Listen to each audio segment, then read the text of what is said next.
السلام علیکم دوستو۔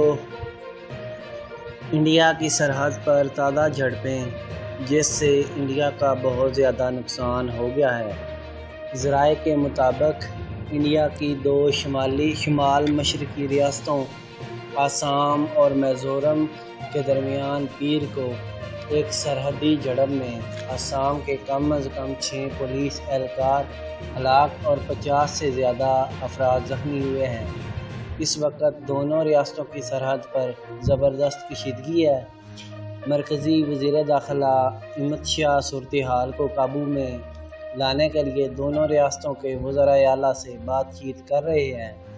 میزورم کے وزیر اعلیٰ کا کہنا ہے کہ یہ ٹکراؤ اس وقت شروع ہوا جب کچھار ضلع کے ویرنگٹے آٹو رکشہ سٹینڈ کے نزدیک واقع CPF پوسٹ میں آسام کے 200 سے زیادہ پولیس اہلکار پہنچے اور انہوں نے میزورم پولیس اور مقامی لوگوں کو تشدد کا نشانہ بنایا۔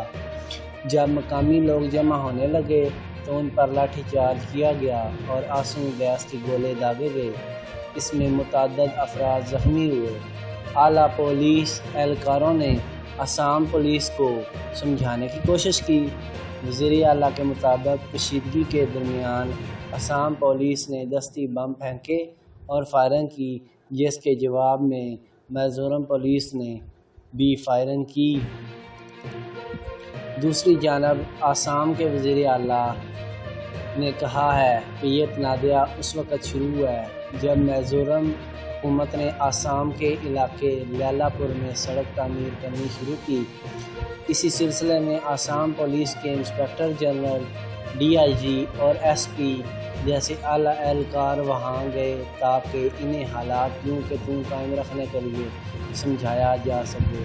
وزیر اعلیٰ کے مطابق مقامی پولیس نے آسام پولیس پر پتھراؤ شروع کر دیا۔ بات چیت کے دوران کشیدگی بڑھتی گئی اور میزورم پولیس نے گولی چلا دی، جس میں آسام پولیس کے کم از کم 6 اہلکار مارے گئے اور کچھار ضلع کے DSP سمیت 50 سے زیادہ افراد زخمی ہوئے۔